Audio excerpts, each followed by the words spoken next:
Hello అండి, అందరూ ఎలా ఉన్నారు? నేనైతే చాలా బాగున్నానండి. నేను Shweta, welcome to my channel Cape Town కథలు. ఈ రోజైతే నేను రెడ్ చిల్లీ సాస్ తయారు చేస్తున్నాను. దీన్నే సిరాచా సాస్ అని కూడా అంటారు.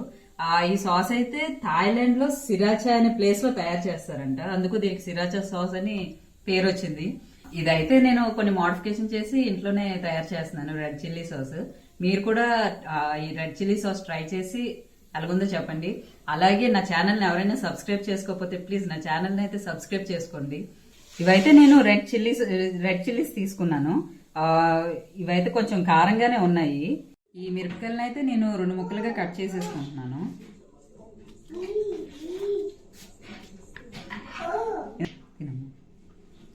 అలాగే ఇందులో నేను సీడ్స్ కూడా తీసేస్తున్నాను, లేదంటే చాలా ఘాట్ ఎక్కువ అయిపోద్దని. మీకు ఎక్స్ట్రా స్పైసీ కావాలంటే ఇందులో ఉంచేసుకోవచ్చు. ఇక నేను 1/2 కేజీ మిరపకాయలు తీసుకున్నాను. ఈ మిరపకాయలు కోసినప్పుడు పొరపాటును కూడా ఎక్కడ చేయపెట్టొద్ది, మండిపోద్ది. మీరు 2-3 సార్లు హ్యాండ్ వాష్ చేసినా సరే ఘాట్ అనేది అలా ఉంటుంది కదా, అందుకని చేతికి గ్లౌజులు వేసుకొని చేస్తే ఇంకా బెటర్. నేనైతే పూర్తిగా సీడ్స్ తీసేయకుండా అక్కడక్కడ కొంచెం కొంచెం వదిలాను. ఇప్పుడైతే కట్ చేసిన మిరపకాయలన్నీ గిన్నెలో యాడ్ చేసేస్తున్నాను. ఇక నేను 2 పెద్ద సైజు రెడ్ క్యాప్సికమ్ తీసుకున్నాను. ఈ రెడ్ క్యాప్సికమ్ ఎందుకు యాడ్ చేస్తున్నానంటే మిరపకాయలు చాలా కారంగా ఉంటాయి కదా, ఘాట్ ఎక్కువైపోద్దని ఆ ఘాట్ కొంచెం తగ్గించడానికి క్యాప్సికమ్ యాడ్ చేస్తున్నాను. ఈ క్యాప్సికమ్ లో కూడా నేను సీడ్స్ అన్ని రిమూవ్ చేసేస్తున్నాను. ఇక్కడ ఈ క్యాప్సికమ్ ముక్కలు కూడా నేను త్వరగా కుక్ అవడానికి చిన్న చిన్న ముక్కలు కట్ చేసుకుంటున్నాను. ఈ కట్ చేసిన క్యాప్సికమ్ ముక్కలు కూడా ఇందాక మిరపకాయలు యాడ్ చేశాను కదా, అందులోనే యాడ్ చేసేస్తున్నాను. ఇక్కడైతే నేను ఒక పెద్ద సైజ్ గార్లిక్ ఒకటి తీసుకుంటున్నాను. ఇదేమో నేను చిన్న చిన్న ముక్కలుగా కట్ చేసుకుంటున్నాను. ఒకవేళ మీ దగ్గర చిన్న సైజ్ గార్లిక్ ఉంటే ఒక 2 తీసుకోండి, అవైతే ముక్కలు కట్ చేయనక్కర్లేదు. ఇప్పుడు ఈ కట్ చేసిన గార్లిక్ ని నేను ఈ పాట్ లో యాడ్ చేసేస్తున్నాను. ఇప్పుడు ఇందులో కొద్దిగా సాల్ట్ యాడ్ చేశాను. ఇక్కడైతే నేను వెనిగర్ తీసుకుంటున్నాను. ఇదైతే 750 ml బాటిల్. నేను ఈ వెనిగర్ మొత్తం ఇందులో యాడ్ చేసేస్తున్నాను. ఇవన్నీ నేను వెనిగర్లోనే కుక్ చేస్తున్నాను, వాటర్ అయితే అసలు యాడ్ చేయట్లేదు. వెనిగర్లో కుక్ చేయడం వల్ల ఏంటంటే మనకి ఎక్కువ రోజులు ఈ సాస్ అయితే నిల్వ ఉంటుంది. అలాగే టేస్ట్ కూడా ట్యాంజీగా చాలా బాగుంటుంది. ఇంకా దీన్ని అయితే మనం స్టవ్ మీద పెట్టేసుకొని మీడియం ఫ్లేమ్లో అలా కుక్ చేస్తూ ఉండాలి. ఇవైతే ఇప్పుడు హాఫ్ కుక్ అయిపోయి ఇవి మనం పూర్తిగా కొంచెం మెత్తగా అయ్యేంత వరకు కుక్ చేసుకుంటూ ఉండాలి. ఇందులో అయితే నాకు సాల్ట్ కొంచెం సరిపోలేదు, అందుకే కొంచెం యాడ్ చేసుకుంటున్నాను.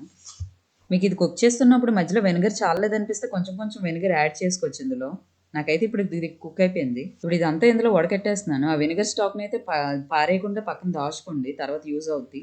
ఇప్పుడైతే మాకు కరెంట్ పోతుందని నోటిఫికేషన్ వచ్చింది. నేనైతే ఇది గ్రైండ్ చేయాలి కదా, అందుకే చల్లారాలని త్వరగా ప్లేట్లోకి తీసేస్తున్నాను. ఇదంతా నేను మిక్సీ జార్లోకి తీసేస్తున్నాను. ఇదైతే ఇప్పుడు చల్లారిపోయింది. అలాగే మాకు కరెంట్ కూడా ఇప్పుడు పోయింది. ఇంకా కరెంట్ వచ్చినంత వరకు వెయిట్ చేయడమే. ఇప్పుడైతే దీన్ని మనము పేస్ట్ అయినట్టుగా బ్లెండ్ చేసుకోవాలి. ఇలా అయితే ఈ గింజలేం లేకుండా ఇలా స్మూత్గా పేస్ట్ అయిపోవాలి. ఇప్పుడు ఈ గ్రైండ్ చేసిన పేస్ట్ అంతా మనం ఇంకోసారి కుక్ చేసుకోవాలి. మామూలుగా అయితే మనం ముందు కుక్ చేసాం కదా, అలా కుక్ చేయకుండా ఏం చేస్తారంటే ఇది ముందే గ్రైండ్ చేసి అది ఫెర్మెంట్ చేస్తారు. కానీ నేనైతే అలా చేయకుండా ఇన్స్టెంట్గా ముందే కుక్ చేసి తర్వాత ఈ ప్రాసెస్ అయితే ఫాలో అవుతున్నాను.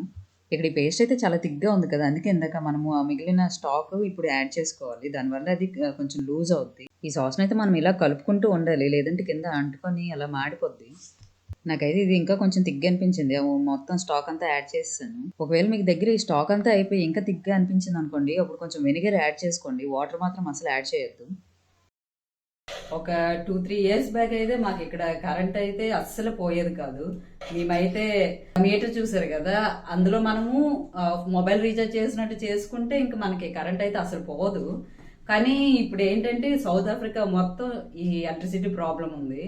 మాకు ఎలక్ట్రిక్ ఇండక్షన్ స్టవ్ ఉంటుంది కదా, సో కరెంట్ పోతే మాకు వంట కూడా చాలా ఇబ్బంది అయిపోయేది. మాకు ఒక బెనిఫిట్ ఏంటంటే కరెంట్ పోయినా సరే ఒక యాప్ ఉంటుంది ఇక్కడ. ఆ యాప్ మనము రోజు చెక్ చేసుకుంటే మనకి ఏ టైంలో కరెంట్ పోతుందో అది చెప్తుంది అనమాట. కొన్నిసార్లు ఆఫీస్కి వెళ్ళినప్పుడు మార్నింగ్ 6కి ఆ టైంలో తీసేస్తారు. అలాంటప్పుడు అయితే ఈ గ్యాస్ ఉండడం చాలా ఇంపార్టెంట్, లేదంటే చాలా ఇబ్బంది పడతాం మనమైతే. ఇందులో కొంచెం ఉప్పు సరిపోలేనట్టు అనిపించింది, కొంచెం సాల్ట్ అయితే నేను యాడ్ చేసుకున్నాను. అలాగే కొంచెం షుగర్ కూడా యాడ్ చేసుకోవాలి, టేస్ట్ బ్యాలెన్స్ అవుద్ది మనకైతే.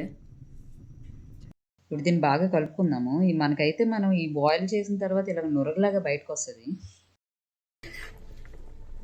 ఈ నురగలాగా వస్తుంది కదా, ఇదైతే తీసుకుందాం బయటికి. తీసుకుంటే మనకి క్లియర్గా ఉంటుంది.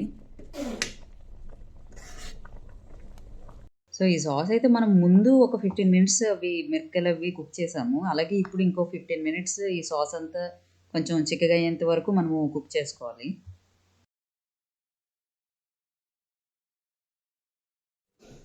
ఈ సాస్ అయితే ఈ కన్సిస్టెన్సీలో వచ్చినంత వరకు మనం బాయిల్ చేసుకోవాలి. ఇదైతే నేను ఈ గ్లాస్ జార్ లోనే తీసుకుంటున్నాను. ఒకవేళ మీ దగ్గర గ్లాస్ జార్ లేకపోతే మామూలు ప్లాస్టిక్ దాంట్లో అయినా తీసుకోండి.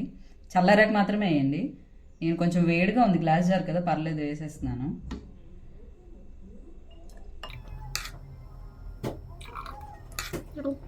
ఇంక చల్లారాక మూత పెట్టేసి మనము ఫ్రిడ్జ్ లో స్టోర్ చేసుకోవడమే.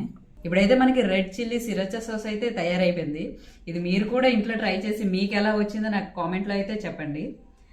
ఈ రెడ్ చిల్లీ సాస్ అయితే మనము మైనీస్ ఉంటుంది కదా, అందులోనే యాడ్ చేసుకొని డిప్స్ లాగా తినొచ్చు. అదే మనం చైనీస్ నూడిల్స్ తయారు చేసినా లేదంటే మంచూరియా తయారు చేసినా ఈ సాస్ అయితే చాలా టేస్ట్గా ఉంటుంది. అందులో కూడా ఇది కొంచెం యాడ్ చేసుకుంటే టేస్ట్ చాలా బాగుంటుంది. అలాగే మనము ఈ చాట్లోన మనకి హాట్ సాస్ కావాలంటే ఇది యాడ్ చేసుకోవచ్చు. అలాగే ఇంకా చాలా రకాలుగా మనం ఈ సాస్ అయితే యాడ్ చేసుకోవచ్చు.